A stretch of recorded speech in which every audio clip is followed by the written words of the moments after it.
साथियों नमस्कार। राजस्थान में इंसानियत को शर्मसार करती हुई एक घटना सामने आई है।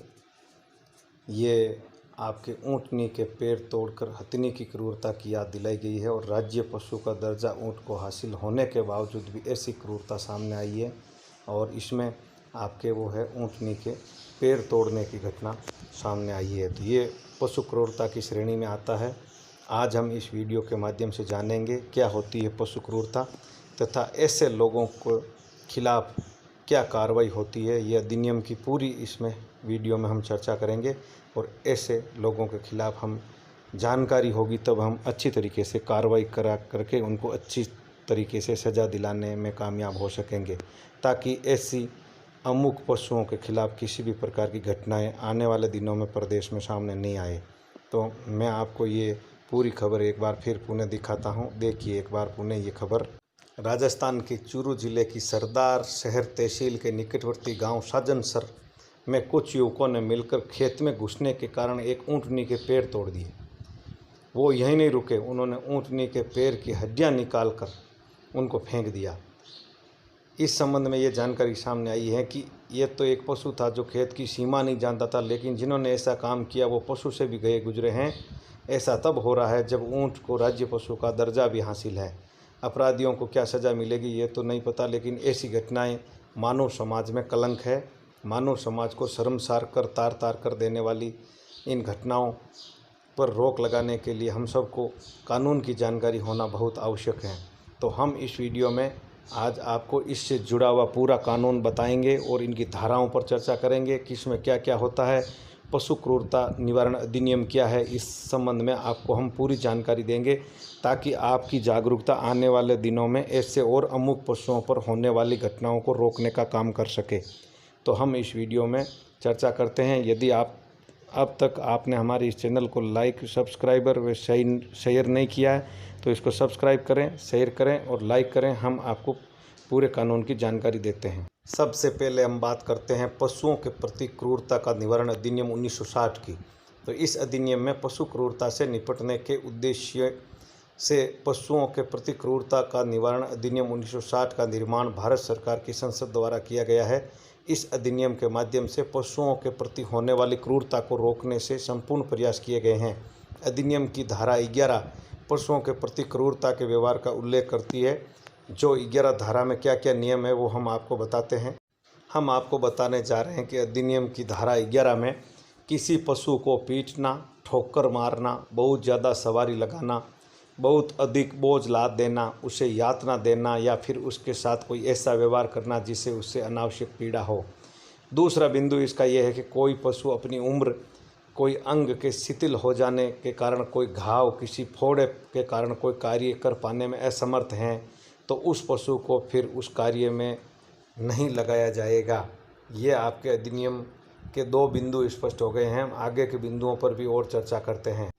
अधिनियम के तीसरे बिंदु में किसी भी पशु को कोई भी नुकसान पहुंचाने वाली दवाई या फिर क्षतिकारक पदार्थ जानबूझकर देगा या उसे खिलाएगा तो उसके खिलाफ कार्रवाई होगी। किसी पशु या पशुओं को कोई ऐसी रीति से किसी गाड़ी, मोटर यान में लेकर जाना जिस रीति से ले जाने में पशु को यातना पहुंचे तो वो पशु क्रूरता कहलाएगा। किसी पशु को किसी ऐसे पिंजरे में रखना जिसकी लंबाई चौड़ाई छोटी हो तथा पशु को यातना पहुंचे तो वो भी पशु क्रूरता की श्रेणी में माना जाएगा। किसी पशु को अनुचित या छोटी रस्सी या जंजीर से बांध करके रखना, फिर कोई भारी वस्तु से बांध करके रखना, पशु के मालिक होने के बाद भी पशु को खाना पानी नहीं देना भी पशु क्रूरता की श्रेणी में है। बिना कोई उचित कारण किसी पशु को ऐसी जगह छोड़ देना जहाँ पर उसको दाना पानी खाना नहीं मिले, वह भूखा मर जाए, ये भी पशु क्रूरता की श्रेणी के अंतर्गत आता है। कोई विकलांग, भूखा, बीमार या प्यासा ऐसा पशु बिक्री के लिए बाजार में रखना भी पशु क्रूरता की श्रेणी में आता है। 2 पशुओं को आपस में लड़ाई का मनोरंजन लेना भी पशु क्रूरता की श्रेणी में रखा गया है। गोली चलाकर, निशाना लगाकर पशुओं को मारना भी पशु क्रूरता की श्रेणी में माना गया है। इन सब श्रेणियों पर राज्य सरकार द्वारा जारी अध्यादेश के अनुसार कार्रवाई होती है। कार्रवाई को भी इसमें जानेंगे। साथियों, अभी तक जो बातें हमने इस वीडियो में देखी है वो सभी पशु क्रूरता की श्रेणी में है और इन्हें अपराध बनाया गया है। और इस अपराध के लिए यदि प्रथम बार में ये अपराध किया जाता है तो कम से कम 25,000 का जुर्माना और 1 लाख तक का भी हो सकता है। दूसरी बार फिर अपराध किया जाता है तो इसमें 3 महीने की सज़ा का प्रावधान रखा गया है। ये सबसे महत्वपूर्ण है आपके जानने के लिए कि इसमें दूसरी बार यदि अपराध करते हैं तो 3 महीने की सज़ा का प्रावधान भी इसमें रखा गया है। और पहली बार में केवल जुर्माना जो 25,000 से लेकर 1 लाख रुपए तक जुर्माना लगाया जा सकता है ऐसे आरोपियों पर। पशु क्रूरता से जुड़ी हुई एक धारा की हम और चर्चा करते हैं, जो है धारा 429। भारतीय दंड संहिता की धारा 429 किसी भी मूल्य के मवेशी या फिर 50 रुपये से ज़्यादा मूल्य के किसी भी जीव जंतु का वध करना या उसे विकलांग करने से संबंधित है। इस धारा में हाथी, ऊँट, घोड़े, खच्चर, भैंस, गाय, सांड या बैल तथा उसके जो भी 50 रुपये के अधिक मूल्य के जीव जंतु है, ऐसे जीव जंतुओं को जहर देने, विकलांग करने या फिर ऐसा बनाने में कोई उपयोगी नहीं रहे, इसके लिए 5 साल तक की सज़ा और अर्थदंड दोनों का प्रावधान इसमें शामिल किया गया है। तो इसमें ये कानून लागू होता है तथा आरोपी को इसके तहत कड़ी सज़ा मिल सकती है। इस अधिनियम की जानकारी लेने के बाद आपके दिमाग में एक सवाल ज़रूर आया होगा कि ये स्लॉटर हाउस वाले या जो मांस बेचने वाले कटनी घर वाले लोग जो हैं वो फिर क्या करेंगे। वो जानवरों को मार काट करके बेच रहे हैं तो फिर इस अधिनियम के तहत उनको सज़ा मिलेगी क्या? नहीं, ऐसा नहीं होगा। क्यों नहीं होगा? कि कुछ जानवरों को काटने के लिए जिनमें इनके नाम नहीं है, जैसे भेड़ बकरी, ये इनमें नाम नहीं है, ऐसे जानवरों को काटने के लिए स्लॉटर हाउस को लाइसेंस जारी किया जाता है। लाइसेंस लिया हुआ व्यक्ति जानवरों को काट करके उनका मांस बेच सकता है, उसको इस अधिनियम के तहत सज़ा नहीं होगी। लेकिन उसके लिए भी नियम और प्रावधान है। उसके अंतर्गत उसको आवेदन करके लाइसेंस लेना होगा, तभी उन पशुओं के नाम उस लाइसेंस में लिखे जाते हैं कि अमुक मांस बेचने वाला व्यक्ति किन किन पशुओं का मांस यहाँ बिक्री कर सकेगा और किन किन पशुओं का वध करके इनका मांस है वो बेच सकेगा। तो ये आपके लिए बड़ी महत्वपूर्ण जानकारी है कि जो भी मांस की दुकानें हैं उन दुकानों को निर्धारित मात्रा में तथा निर्धारित संख्या में और निश्चित पशु के मांस बेचने के लिए लाइसेंस जारी किया जाता है, वही पशुओं को काट करके उनका मांस बेचने का काम कर सकते हैं, अन्यथा उनके लिए भी सज़ा का प्रावधान है। जहां कहीं भी आपको पशु क्रूरता नज़र आती है तथा आप एक जागरूक नागरिक होने के नाते पशु क्रूरता की शिकायत कर सकते हैं।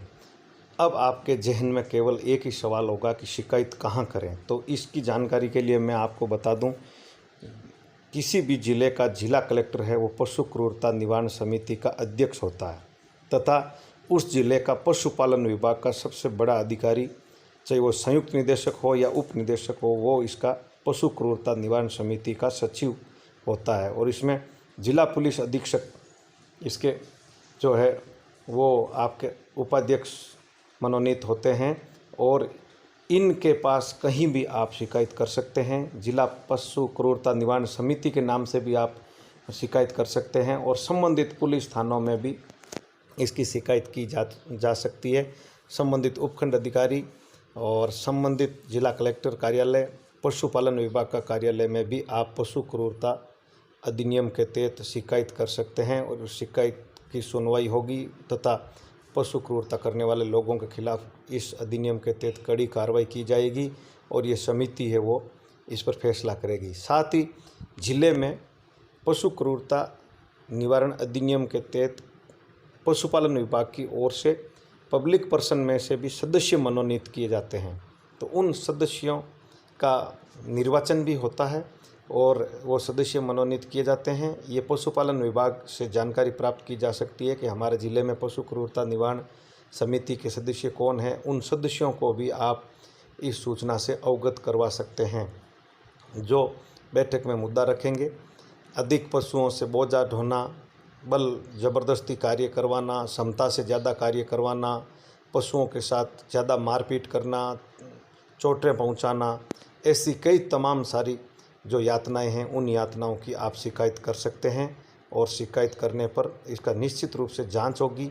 यदि वो व्यक्ति दोषी पाया जाता है तो पशु क्रूरता निवारण जो समिति बनी हुई है वो समिति निश्चित रूप से दोषी के खिलाफ कड़ी और कठोर कार्रवाई करके सज़ा देगी और उसके खिलाफ की जाएगी, जिससे पशुओं के साथ न्याय हो सके।